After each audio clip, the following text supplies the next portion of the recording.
अस्सलाम वालेकुम वरहमतुल्लाहि वबरकातुहू।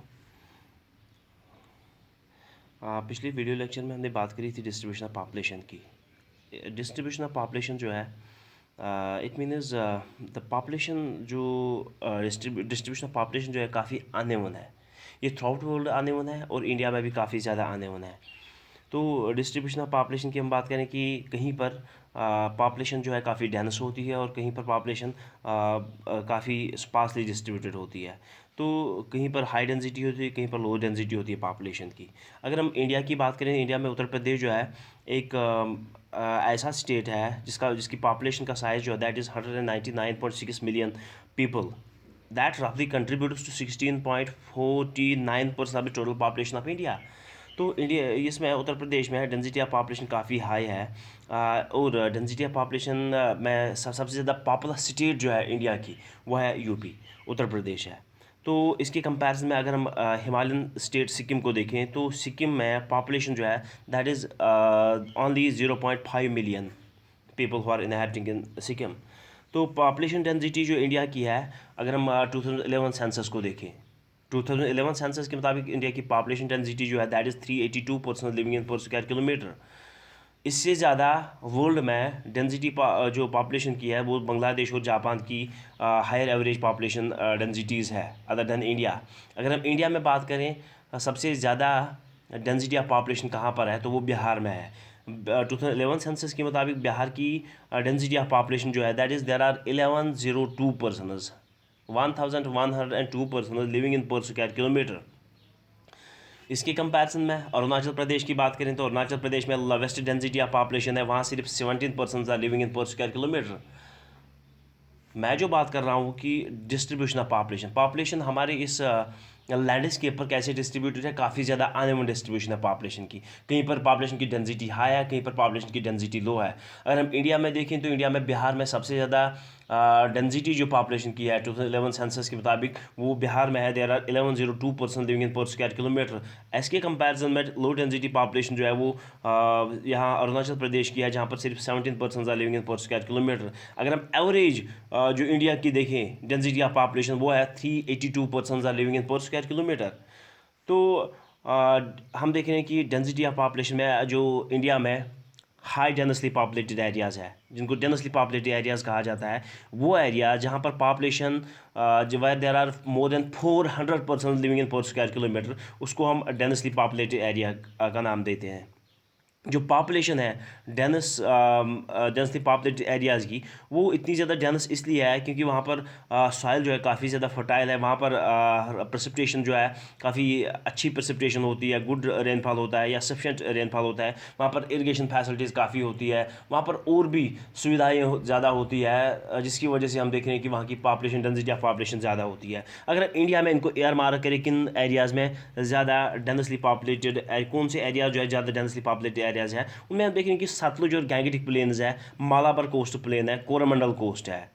अगर हम स्टेट्स की बात करें तो स्टेट्स में हम देखेंगे कि बिहार है, इसमें पंजाब है, उत्तर प्रदेश है, बंगाल है, केरल है, तमिलनाडु है। ये वो एरियाज़ है जहाँ पर डेंसिटी ऑफ पॉपुलेशन ज़्यादा है, why there are more than 400 person living in per square kilometre. दूसरा, मीडियम डेंसिटी ऑफ पॉपुलेशन। पहले हमने देखा कि डेंसली पॉपुलेटेड एरियाज़ इंडिया में कौन सी स्टेट्स है, बिहार है, पंजाब है, उत्तर प्रदेश है, बंगाल है, केरल है, तमिलनाडु, जहाँ पर there are more than 400 person living in per square kilometre. दूसरा, मीडियम डेंसिटी वाले एरियाज़, वो एरियाज़ जहाँ पर पॉपुलेशन 200 से 400 लोग जो है पर स्क्वायर किलोमीटर में रहते हैं। तो इन रीजन में हम देख रहे हैं कि वो वाले एरियाज़ होते हैं, स्पेशली अगर हम देखें कोस्टल रीजन्स वाले एरियाज़ होते हैं, रिवर वैलीज़ इनमें है, इंडस्ट्रियल रीजन्स इनमें है, और पोर्ट्स के इर्द गिर्द जो हमारी जो एरियाज़ है वहाँ पर मीडियम डेंसिटी होती है। तो कौन से एरियाज़ है, ब्रह्मपुत्रा वैली है, काफ़ी इंडस्ट्रियल एरिया है ये। स्टेट्स की हम बात करें, गुजरात में, महाराष्ट्र में, गोवा, कर्नाटका, उड़ीसा, आंध्र प्रदेश, आसाम, त्रिपुरा, राजस्थान, मध्य प्रदेश, वो स्टेट्स है जहाँ पर मीडियम डेंसिटी है पॉपुलेशन की, जहाँ पर there are 200 to 400 person living in per square kilometre.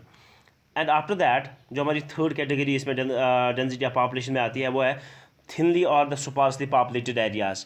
Thinly और द स्पार्सली पॉपुलेटेड एरियाज़ कौन से हैं, वहाँ पर जहाँ पर there are less than 200 person living in per square kilometre, जहाँ पर 200 से कम लोग जो है पर स्क्वायर किलोमीटर में रहते हैं, तो वो एरियाज़ है जो काफ़ी ज़्यादा अनरिलायबल रेनफॉल के लिए जाने जाते हैं। Why there is this are the areas of low unreliable rainfall, hilly terrain जहाँ पर होता है, जहाँ पर लेस लेवल्ड लैंड होता है एग्रीकल्चर के लिए, जहाँ पर एग्रीकल्चर एक्टिविटीज़ के लिए लोगों के पास लैंड ज़्यादा अवेलेबल नहीं होता है, तो उन एरियाज़ में हम देख रहे हैं कि पॉपुलेशन काफ़ी स्पार्सली होती है। स्पार्सली पॉपुलेटेड वो एरियाज़ होते हैं, काफ़ी थिनली वहाँ पर पॉपुलेशन होती है। डेंसिटी की मैं बात कर रहा हूँ, तो इसमें ग्रेट इंडियन डेजर्ट आता है, जो नॉर्थ ईस्टर्न स्टेट्स के हिल्स होते हैं वो भी इसमें आते हैं। अगर हम देखें स्टेट्स की, कश्मीर की हम बात करें, हिमाचल प्रदेश की बात करें, नागालैंड की बात करें, मेघालय की बात करें, मणिपुर की, मिज़ोरम की, सिक्किम, अरुणाचल प्रदेश, ये सारी वो स्टेट्स है, सारी वो एरियाज़ है जहाँ पर पॉपुलेशन जो है काफ़ी स्पार्सली पॉपुलेटेड जो है स्पार्सली वो एरियाज़ पॉपुलेटेड है, काफ़ी थिन वहाँ पर पॉपुलेशन डेंसिटी है। तो ये हमने डेंसिटी ऑफ पॉपुलेशन की बात करी। तो बात जो हमने करनी है वो अब नेक्स्ट पार्ट जो इस चैप्टर का है, नेक्स्ट टॉपिक जो है वो है प्रोसेस ऑफ पॉपुलेशन चेंज। तो पॉपुलेशन चेंज की कौन से प्रोसेस है या पॉपुलेशन चेंज जो है कैसे होती है। अगर हम बात करें पॉपुलेशन चेंज की, पॉपुलेशन जो है जो एक डायनामिक ये फिनोमेना है पॉपुलेशन।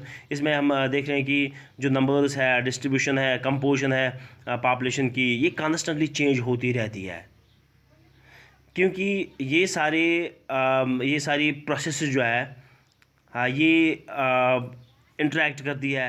अगर हम बर्थ्स की बात करें, डेथ्स की बात करें, माइग्रेशन की बात करें, इन सारे प्रोसेस की इंटरेक्शन की वजह से हम देख रहे हैं कि पॉपुलेशन जो है ये एक कॉन्स्टेंटली चेंजिंग फिनोमेना है। तो हम देख रहे हैं कि 3 मेन प्रोसेसेस जो है चेंज के पॉपुलेशन के हैं। पॉपुलेशन चेंज जो होती है, 3 मेन इसके प्रोसेस है। Very first is birth rate, second one is death rate and third one is migration. पहले हम बर्थ रेट की बात करें तो बर्थ रेट जो है, बर्थ रेट है क्या, it is the number of live births per 1000 persons in a year.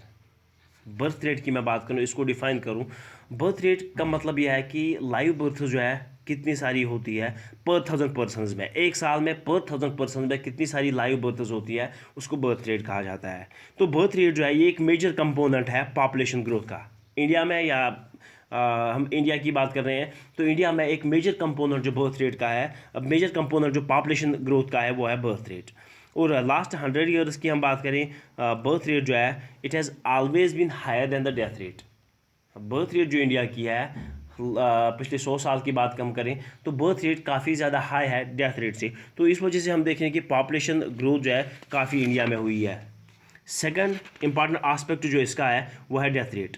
तो डेथ रेट क्या है, it is the number of deaths पर 1000 पर्सनस इन अ ईयर। पर 1000 पर्सनस में डेथ्स कितनी होती है उसको हम डेथ रेट के नाम से जानते हैं।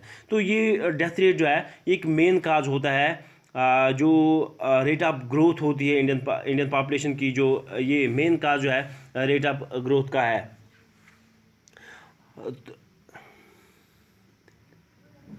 तो डेथ रेट हम देख रहे हैं कि आफ्टर 1921 जो इंडिया की हम देख रहे हैं कि इम्प्रूवमेंट हुआ, इम्प्रूवमेंट्स जो हुई है, चाहे हम हेल्थ सेक्टर की बात करें, मेडिकल फैसिलिटीज़ की बात करें, एपिडेमिक्स की बात करें, जैसे प्लेग है, कॉलरा है, इन्फ्लुएंजा है, मलेरिया है, इन सारी ये सारी बीमारियां जो है उनका कला कमा किया गया। तो उस वजह से हम देख रहे हैं कि डेथ रेट जो है काफ़ी नीचे आ गई।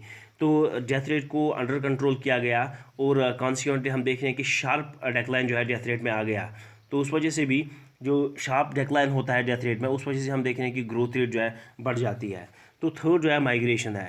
तो इंपॉर्टेंट कंपोनेंट जो पॉपुलेशन ग्रोथ का है वो माइग्रेशन। तो माइग्रेशन जो है, माइग्रेशन का मतलब है कि ये है कि it is a movement of people across regions and territories.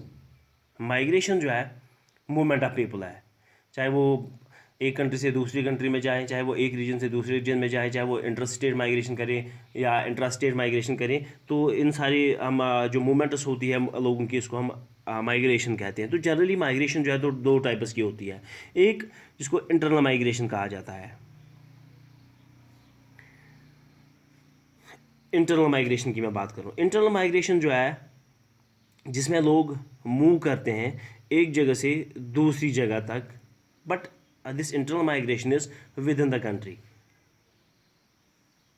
एक कंट्री के एक पार्ट से दूसरे पार्ट में जब आप माइग्रेशन करते हो तो उस माइग्रेशन को हम इंटरनल माइग्रेशन का नाम देते हैं। It can be within the state और from one state to another. ये तो आप विद इन द स्टेट भी ये इंटरनल माइग्रेशन कर सकते हो, या एक स्टेट से दूसरे स्टेट में ये माइग्रेशन कर सकते हो, एक रीजन से दूसरे रीजन में माइग्रेशन कर सकते हो।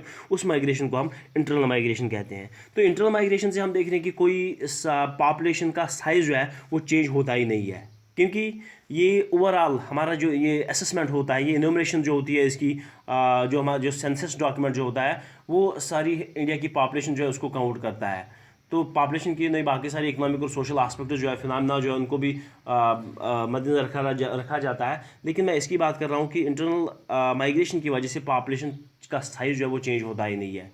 चाहे आप इधर रह लें या किसी और स्टेट में रह लें, तो इंडिया की पॉपुलेशन में कोई बढ़ोतरी या कोई डिक्लाइन जो होने वाला नहीं है। तो इस वजह से इंटरनल माइग्रेशन की वजह से कोई पॉपुलेशन का साइज जो वो चेंज होता नहीं है, तो सिर्फ डेंसिटी ऑफ पॉपुलेशन में चेंज आती है। इंटरनल माइग्रेशन की वजह से डेंसिटी ऑफ पॉपुलेशन जो है वो इंपॉर्टेंट फिनोमेना जो वो अफेक्ट होता है इस वजह से।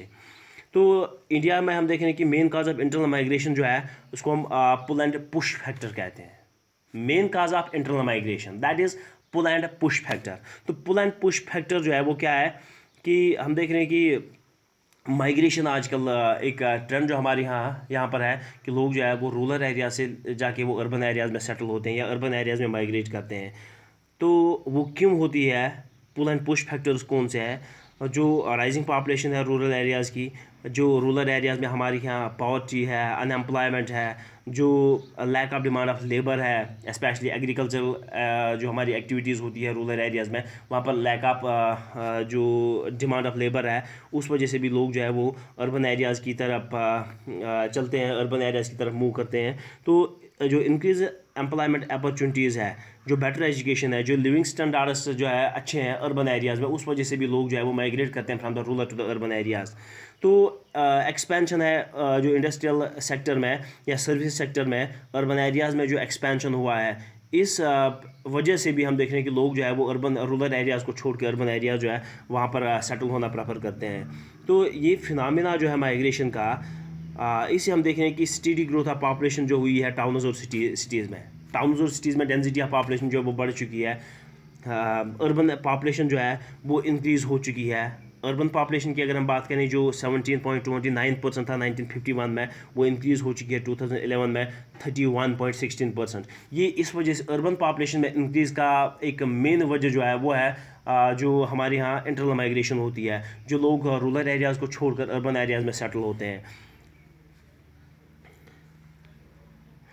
दूसरा, अगर हम इसको अर्बन एग्लोमेरेशन की बात करें, जो अर्बन सेक्टर है वो भी कोई यूनिफॉर्मली ग्रो हुआ ही नहीं है, क्योंकि जो एम्प्लॉयमेंट है या इकोनॉमिक अपॉर्चुनिटीज़ जो है जो अट्रैक्ट करती है वर्किंग पॉपुलेशन को, ये सारे अर्बन एरियाज़ में इक्वली है ही नहीं। मैं अर्बन एग्लोमेरेशन की बात करूं तो अर्बन सेक्टर में हम देख रहे हैं कि जो ये ग्रोथ ऑफ पॉपुलेशन है ये कोई यूनिफॉर्मली ग्रो हुई ही नहीं है, क्योंकि सभी अर्बन एरियाज़ में अपॉर्चुनिटीज़ जो एम्प्लॉयमेंट की है नहीं, सभी अर्बन एरियाज़ में इकोनॉमिक अपॉर्चुनिटीज़ है ही नहीं, इसलिए सभी अर्बन एरिया जो वो वर्किंग पॉपुलेशन को अट्रैक्ट करेंगे ही नहीं। तो हम देख रहे हैं कि ऑलमोस्ट देयर आर 35 सिटीज़ जो है वो इंडिया में है, इंडियन इस कंट्री में है, जहाँ पर पॉपुलेशन जो है 1 मिलियन से ज़्यादा है। और हर एक अराउंड ईच कोर टाउन और सिटी हम देख रहे हैं कि जो क्लस्टर अर्बन सेटलमेंट्स है वो डेवलप हो चुके हैं, जो लिंक होते हैं इकनॉमी के साथ, जो इस सिटी की इकनॉमी है उसके साथ इनको लिंक किया जाता है। तो they are known as urban agglomerations. Urban agglomeration जो है, मैं इसकी बात करूँ, अर्बन एग्लोमेरेशन की मैं बात करूँ, अर्बन एग्लोमेरेशन किसे कहा जाता है कि जो हमारे यहाँ ये जो टाउन्स या सिटीज़ के साथ जो क्लस्टर्स होते हैं अर्बन सेटलमेंट्स के, वो डेवलप हो चुके हैं, वो डेवलप हो रहे हैं, क्योंकि ये लिंक होते हैं, ये अर्बन हमारे जो सेटलमेंट्स है, अर्बन सेटलमेंट्स लिंक होते हैं हमारी इस इकोनॉमी के साथ, जो सिटी की इकोनॉमी होती है, इनको हम अर्बन एग्लोमेरेशंस कहते हैं। जो अर्बन एग्लोमेरेशंस होते हैं वो एक्सटेंशंस होते हैं सिटीज़ के, और they are not covered by the this defined municipal limits. उनकी कोई म्यूनसिपल लिमिट्स होते ही नहीं है, वो उसी सिटी के वो एक्सटेंशंस होते हैं, सिटीज़ के एक्सटेंशंस होते हैं। जस्ट लाइक सिटीज़ की हम बात करें, दिल्ली है, मुंबई है, कोलकाता है, उनमें एक कंसिडरेबली माइग्रेशन जो है, माइग्रेशन जो हम इंटरनल माइग्रेशन की बात करें, इंटरनल माइग्रेशन में बहुत सारे लोग जो है वो वहाँ पर सेटल हो चुके हैं। तो इसका मतलब ये है कि ये मेगा सिटीज़ जो है काफ़ी सारे लोगों को अट्रैक्ट कर रहे हैं, काफ़ी सारे माइग्रेंट्स को अट्रैक्ट कर रहे हैं। वो काफ़ी सारे लोग जो उधर एब्जॉर्ब होते हैं अर्बन एग्लोमेशंस में। अगर सिटीज़ में है तो होते नहीं हैं, लेकिन अर्बन एग्लोमेशंस में होते हैं। अर्बन एग्लोमेशन जो है, अर्बन एग्लोमरेशन जो है वो सिटीज़ के वो पार्ट्स होते हैं, सिटीज़ के वो एक्सटेंशंस होते हैं जो सटे होते हैं उन एरियाज़ के साथ जहाँ पर कोई एक्टिविटी होती है, तो वो सिटी यूजुअली सिटी का ही पार्ट होते हैं। तो मैं सिटीज़ की बात करूँ कि सिटीज़ जो है काफ़ी फास्टली ग्रो हो रही है, इकनॉमिक एक्टिविटीज़ जो है वहाँ पर हो रही है, वो इकनॉमिक एक्टिविटीज़ जो है वो भी इस सिटी के ग्रोथ में उनको सपोर्ट कर रही है। जो एग्जिस्टिंग हमारा अर्बन इंफ्रास्ट्रक्चर है और सर्विसेज है, अगर हम पावर की बात करें, वाटर सप्लाई की बात करें, हेल्थ की बात करें, हेल्थ प्रॉब्लम्स की बात करें, एजुकेशन, ट्रांसपोर्ट की बात करें, ये काफ़ी ज़्यादा इनएडिकेट है जो हमारी ग्रोइंग डिमांड्स है इन सिटीज़ में। ये वाली हमारी डिमांड जो है काफ़ी ज़्यादा ग्रोइंग डिमांड्स है, लेकिन फैसिलिटी जो है काफ़ी ज़्यादा इनएडिकेट है। तो प्रॉब्लम्स जो है हाई डेंसिटी के साथ जो प्रॉब्लम है वो पोलूशन का भी है। पोलूशन जो है काफ़ी ज़्यादा इंटेंसिफाई होती है जहाँ पर डेंसिटी ऑफ पॉपुलेशन ज़्यादा होती है। तो दूसरा हमारा फैक्टर जो है वो है इंटरनेशनल माइग्रेशन। इंटरनेशनल माइग्रेशन जो है is the movement of people from one country to another. इसको हम इंटरनेशनल माइग्रेशन कहते हैं। जब लोग जो है एक कंट्री से लेकर दूसरी कंट्री में माइग्रेट करते हैं तो उसको इंटरनेशनल माइग्रेशन कहा जाता है। इंटरनेशनल माइग्रेशन की वजह से पॉपुलेशन ग्रोथ जो है, पॉपुलेशन का साइज जो है वो भी चेंज होता है। सिंस 1970s हम देख रहे हैं कि इंडिया में हाईली एजुकेटेड लोग जो है, जो स्किल्ड प्रोफेशनल्स है, उनने माइग्रेशन करी है इंडिया से डेवलप्ड कंट्रीज़ की तरफ। एक और आस्पेक्ट जो इसका है वो है पॉपुलेशन ग्रोथ, जो हमारा नेक्स्ट टॉपिक होगा, पॉपुलेशन ग्रोथ।